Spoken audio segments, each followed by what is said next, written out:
खुलुमबाय आं सिबि रानि ब्रह्म आंनि एसबि बड' निउज चेनेलाव नोंथांमोनखौ बरायनाय थाबाय बे चेनेलनि गेजेरजों सानफ्रोमबो सानसेयारि गोनां खौरांफोरखौ फोसावनाय जायो नोंथाङा दासिमबो बे चेनेलखौ साबस्क्राइब खालामनानै लायाखैबा सानफ्रोमबो सानसेयारि खौरांखौ मोननो थाखाय साबस्क्राइब खालामनानै लानो हागोन लोगोसे बेल आइकनखौबो क्लिक खालामनो हागोन जाहाथे खौरां फोसावनाय लोगो लोगोनो नोंथांनाव गिबिसिन खौराङा सौहैयो थुदो बिदिब्ला दिनैनि खौरांखौ जागायजेननोसै सासे बर' सिख्लाखौ जिनाहारि खालामनो नाजानाय जाथाय जादों जिनाहारि खालामनो नाजानायनि दायाव अबिनाश बराखौबो एरेस्ट खालामबाय पुलिसा राङापारायाव जादों बे जाथाया राङापारानि एमजि र'डआव थानाय AS12 केफेआव वेटार हिसाबै खामानि मावोमोन 19 बोसोर बैसोनि सासे बर' सिख्लाया केफेआव रावबो गैयैखौ खाबु लानानै बा खामानि जोबखांनानै बयबो थांजोबनाय समखौ खाबु लानानै केफेआवनो खामानि मावग्रा अबिनाश बराया बर' सिख्लाखौ जिनाहारि खालामनो नाजादोंमोन होननानै फोरमायथिदों उनाव बर' सिख्लाया खुनु रोखोमै खारग'नानै रैखा मोननो हादों होननानै फोरमायथिदों उनाव नखरनि सोद्रोमाफोरखौ लानानै पुलिस थानायाव गसर होनायाव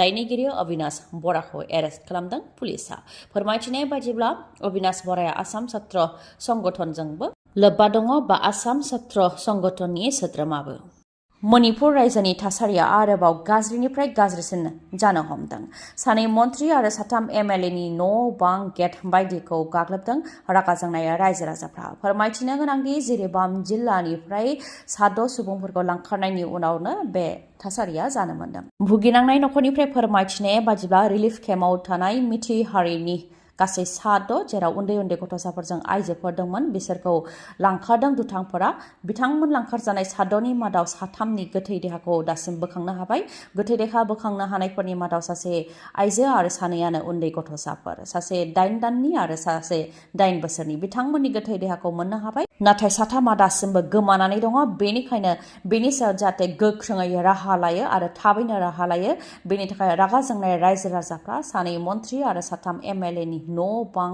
गेट बायदिफोरनि सायाव गाग्लोबदों आरो बुफाय बुसि खालामनायखौबो नुनो मोननाय जादों थांनाय माखासे सान सिगां कुकी हारिनि 14 हाथियार लाग्रा उदखारिफोरखौ रैखाथि हान्जाया गावथारनायनि उनावनो बे जाथाया जानो मोन्दों थासारिखौ नोजोर होनानै मणिपुर रायजोनि 2 जिल्लायाव कार्फिउ फोसावनाय जाबाय आरो 7 जिल्लायाव इन्टारनेट बन्द फोसावनाय जाबाय गाग्लोबजानाय सानै मन्त्रिफोरा जाहैबाय हेल्थ एन्ड फेमिलि वेलफेयार मन्त्रि सपम रन्जन आरो कन्जुमार एफेयार्स एन्ड पाब्लिक डिस्ट्रिबिउसननि मन्त्रि ओजोंहाय बिजेपिनि MLA RK इमो जाय बिथाङा मणिपुरनि गिबि मन्त्रि एन बिरेन सिंह बिथांनि बिजामादै बिथांमोननि न' बां बायदिफोरखौनो गाग्लोबनानै खुद्रिदों रायजो राजाफ्रा 16 नभेम्बर बर' थुनलाइ सानखौ आसामनि दाब जायगायावनो फ्राय गासैबो जायगायावनो गाजा गोमजायै फालिदों मैयानि सानाव आसामनि अनगायैबो गोदान दिल्लीआवबो फालिदों 73थि बर' थुनलाइ सानखौ बर' थुनलाइ आफाद दुलाराय बर' फरायसा आफाद बर' हारिमु आफाद आरो गुबुन आफादनि बानजायनायाव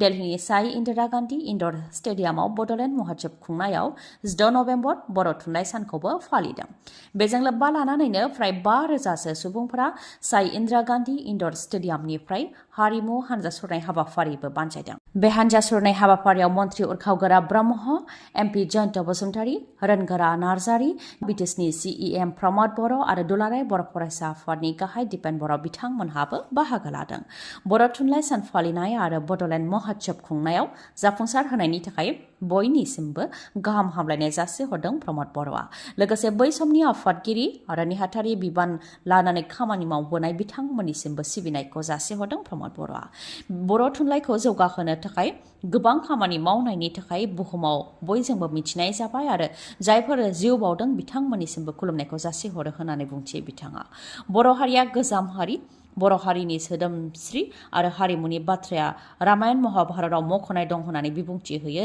बिश्वजित दैमारि बिथाङाबो जारिमिनगिरिफ्रा बुंनाय बादिब्ला बर'फोरा असुर हारिनि फोलेर आरो दानि कच हारि जायखौ किराति बुङो महाभारतआव बान राजा आरो नरकासुर राजायानो किराति फोलेरनि होननानैबो बुंथियो बिश्वजित दैमारिया बेनिखायनो जों भारतनि गोजाम सोदोमस्रि गोनां थागिबि बे बड'लेण्ड महोत्सवनि गेजेरजों बर' हारिनि दानाय लुनाय गाननाय जोमनाय जानाय लोंनाय हारिमुखौ गुबुननो दिन्थिनो हानाया गेदेर बाथ्रा होननानैबो बुंथिबावो बिश्वजित दैमारिया पानबाजार पुलिस थानानि असी भार्गव बरबरानि हेंथा एफआईआर होनाय जाबाय। गुवाहाटी पानबाजार पुलिस थानानि असी भार्गव बरबरा जाय नंखाय दायावनो सासे डिलिभारि बय हिसाबै खामानि मावनाय कटन कलेजाव फरायनाय फरायसाखौ लामायाव गाज्रियै बुदोंमोन।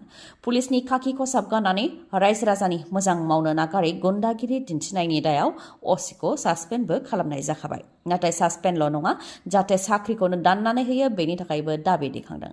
फोरमायथिनो गोनांदि डिलिभारि बय ज्ञानदीप हाजरिकानिया बिफा गैया। नखरनि थासारिखौ नायनानै गावनो फरायनायजों लोगोसे गावनि खरसाखौ दिहुनदोंमोन फरायसाया।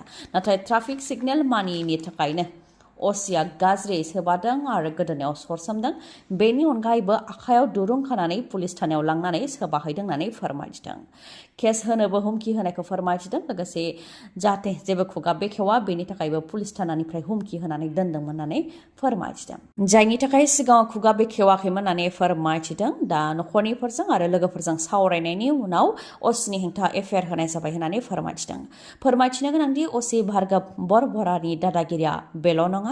असीनि हेंथा खौरां बिजोंफ्राव गोसारनायनि उनावनो गवालपारानि गंसे नखराबो भार्गव बरबरानि हेंथा अजद होदों। लहित कछारी बिथांनि नखरा असीनि थाखायनो मोनसे समाव खैफोदाव गोग्लैनो गोनां जानायखौ फोरमायथिदों। बिथाङा फोरमायथिनाय बायदिब्ला जौ लोंनायनि दायाव बिथांनि फिसाज्लाखौ असी आरो बिथांनि हानजाया हमनानै लांदोंमोन। बेनि उनाव बुथारदों आरो अखानायै बुरलुंबुथुर दैमा जिङाव गोथै देहाखौ गारनानै गालांदों। बेखौबो जाब्रबथाय जानायनि महर होदों आरो सिरियै पस्टमर्टेम खालामनानै उनावसो नखरनि सोद्रोमाफोरनो खौरां हरदों होननानै फोरमायथिदों। बै समावनो बे जाथायनि सायाव बिजिरनाय बिदोंमोन, नाथाय बिजिरनायखौ मोननो हायाखैमोन नखरनि सोद्रोमाफ्रा होननानै फोरमायथिदों। आरो बेबायदि सुबुङा पुलिसनि बिबानाव थानो थाखाय गनायथाव नङा।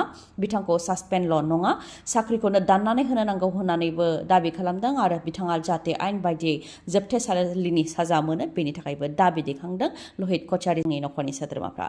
ओजोंहाय असीआ रायजो राजानि सिगाङावनो जाहाथे निमाहा बियो बेनि थाखाय कटन कलेजनि फरायसाफोराबो दाबि दैखांदों। समबारनि गेजेराव निमाहा बियाब्ला गोख्रोङै धर्ना होनाय हाबाफारि लानाय जागोन होननानैबो खुद्रिदों फरायसाफोरा। मोनसे दुखुनि खौरां, जोनोम जानायनि माखासे सान उनावनो थैनो गोनां जादों 10 गोरलै गथ'साफोरा। देहा फाहामसालियाव अर नांनायनि थाखाय 10 गोरलै गथ'साफोरा जिउ खोमानो गोनां जादों। उत्तर प्रदेशनि झान्सीआव जादों मोनसे दुखुनांथाव थासारि। झान्सीनि महारानी लक्ष्मीबाई मेडिकेल कलेजनि गथ'फोरनि आइसिइउआव अर नांदों। सर्ट सार्किट बा मोब्लिब बोगथाबनायनि थाखायनो बे अरा खामदों जानो हागौ होननानै सन्देह खालामनाय जादों। उन्दै गथ'साफोरनि आइसिइउआव अर खामनाय लोगो लोगोनो डक्टर आरो मेडिकेल स्टाफफोरा आइसिइउनि खोरखिखौ सिफायनानै उन्दै गथ'साफोरखौ आइसिइउनिफ्राय रैखा खालामनानै लाबोदों। नाथाय माखासे गथ'साफोरा उखुन्दैनि थाखाय जिउ खोमानो गोनां जादों। रिपर्टनि बायदिब्ला आइसिइउआव गासै 54 उन्दै उन्दै गथ'साफोर दंमोन। बेनि मादाव 44खौ रैखा खालामनो हादों। बेनि मादाव माखासेया जोखोम जादों। नाथाय 10 उन्दै गथ'साफोरा जिउ खोमानो गोनां जादों। मोनानि 10:35 समावनो बे जाथाया जानो मोन्दों। अर खोमोरग्रा बिफाननिफ्राय फैनानै अरखौ खोमोरफैनो हादों। अब्लाबो मोनसे गिथावना आरो दुखुनांथाव जाथाय जादों महारानी लक्ष्मीबाई मेडिकेल कलेजाव। जाथायनि सायाव नायबिजिरनो थाखाय गोख्रोङै राहा लानाय जाबाय होननानैबो फोरमायथिदों। नोंथांनि मेगनाव जेंना जादों नामा? जुदि जेंना जादोंब्ला आरो नोंथाङा मेगननि मोजां डक्टर नागिरदोंब्ला नोंथांनि थाखाय मोजां खौरां।